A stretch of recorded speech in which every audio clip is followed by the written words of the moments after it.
പ്രിയപ്പെട്ടവരെ, നമ്മുടെ ഇടയിലൊക്കെ നാം ചെയ്യുന്ന ഒരു കാര്യമാണ് പാട്ടത്തിന് സ്ഥലമെടുത്ത് കൃഷി ചെയ്യുക, അതുപോലെ എന്തെങ്കിലുമൊക്കെ സ്ഥാപനങ്ങൾ നടത്തുക. തീർച്ചയായിട്ടും ഉടമയ്ക്ക് അതിൻ്റെ ഓഹരി കിട്ടാൻ അവകാശമുണ്ട്. പാട്ടത്തുക കൊടുക്കാതെ പറ്റില്ല.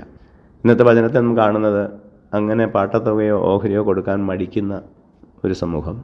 അവരുടെ അടുക്കിലേക്ക് പാട്ടത്തിനായിട്ട് യജമാനൻ അയച്ച പലരെയും അവർ കൊന്നുകളഞ്ഞു, നശിപ്പിച്ചു, ഉപദ്രവിച്ചു.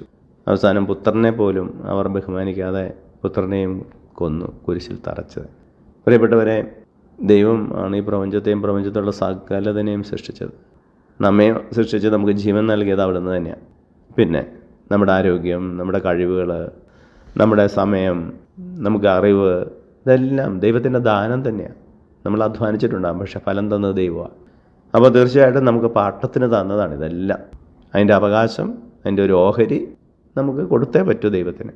ദൈവം നമ്മുടെ അടുക്കലേക്ക് അയക്കുന്നവർക്ക് ഓഹരി കൊടുത്ത് തന്നെ വിടണം. അങ്ങനെ കൊടുക്കാത്തപ്പോൾ നാം തെറ്റുകാരായി മാറുകയാണ്. യജമാനൻ ചെയ്തതുപോലെ ചിലവ് നമ്മളിൽ നിന്ന് നമുക്ക് ദാനമായി തന്നതെല്ലാം തിരികെ എടുക്കാം. അതിനുശേഷം നമ്മളെ അന്ധകാരത്തിലേക്ക് തള്ളിയെന്നും വരാം. നമ്മുടെ കർത്താവ് യേശു മിശിഹായുടെ കൃപയും പിതാവായ ദൈവത്തിന്റെ സ്നേഹവും പരിശുദ്ധാത്മാവിന്റെ സഹവാസവും നാം എല്ലാവരോടും കൂടി ഉണ്ടായിരിക്കട്ടെ, ഇപ്പോഴും എപ്പോഴും എന്നേക്കും. ആമേൻ.